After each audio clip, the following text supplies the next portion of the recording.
வணக்கம், நான் உங்கள் யஷ்வந்த் குமார். இன்றைக்கி நம்ம சேனலில் ஒரு சூப்பரான மேங்கோ அண்ட் ரபடி பூரி செய்கிறது எப்படின்னு பார்க்க போகிறோம்.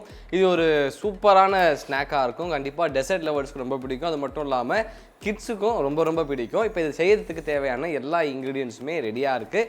ப்ரிப்ரேஷன் ஸ்டார்ட் பண்ணிவிடுவோம். ஸோ ஃபர்ஸ்ட் இங்கே ஒரு பவுலில் கொஞ்சம் பூரிஸ் வச்சுருக்கேன். நீங்கள் ரெடிமேடாக வர பூரிஸும் யூஸ் பண்ணிக்கலாம், இல்லைனா அப்பளம் மாதிரி கொடுப்பாங்க, அதை கூட நீங்கள் வீட்டில் வாங்கி ஃப்ரை பண்ணிக்கலாம். இது கம்ப்ளீட்டாக உங்களுடைய விருப்பம் தான். இப்போ இந்த பூரிஸை நான் என்ன பண்ணியிருக்கேன்னா கொஞ்சம் கிராக் பண்ணி வச்சுருக்கேன். இதுக்குள்ளே சாப் பண்ண மேங்கோஸ் கொஞ்சம் சேர்த்துக்கலாம். இப்போது இதை நம்ம ஃப்ரீசரில் அடுத்து ஒரு 5 to 10 minutes வரைக்கும் ஃப்ரீஸ் பண்ணிப்போம்.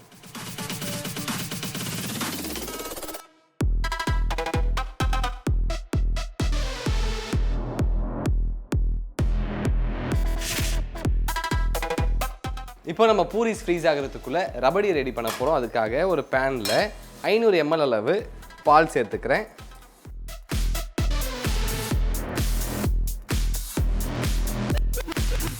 இப்போ இந்த பால் கூடவே ஒரு 2 சிட்டிகை அளவு குங்குமப்பூ சேர்த்துக்கலாம்.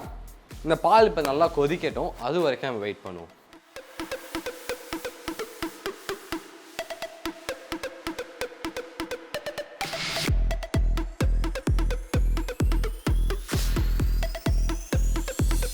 ஸோ இப்போ நம்ம பால் நல்லா கொதிக்க ஆரம்பிச்சிடுச்சு.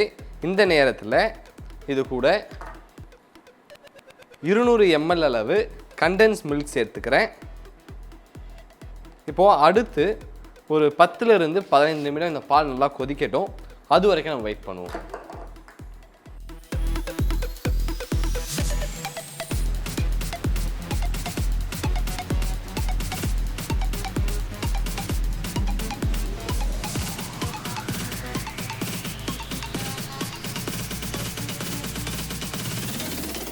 இப்போது நம்ம ரபடி ரெடி ஆகிடுச்சு. இந்த நேரத்தில் நல்ல ஒரு மனம் கொடுக்கறதுக்காக 3 to 4 ஏலக்காயை இடித்து சேர்த்துக்கோங்க.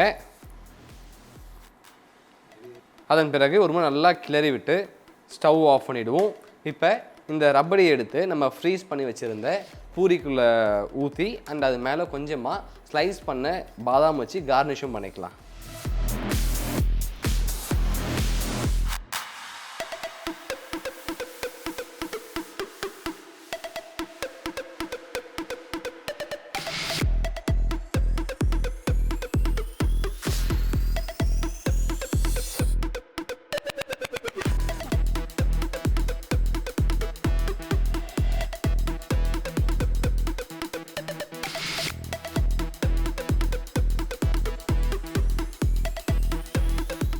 ரொம்பவே சுவையான சுலபமான கிட்ஸுக்கு ரொம்ப பிடித்த மேங்கோ அண்ட் ரபடி பூரி செய்கிறது எப்படின்னு பார்த்துட்டோம். இந்த ரெசிபி உங்களுக்கு பிடிச்சிருக்கோம் நம்புறேன். மறக்காமல் வீடியோ ட்ரை பண்ணி பார்த்துட்டு உங்களோட ஃபீட்பேக்கை கீழே கமெண்ட் பண்ணுங்கள். இதே மாதிரி இன்னும் சூப்பர் ரெசிபியோட உங்களை நான் சந்திக்கிறேன். And then bye from Yashwant.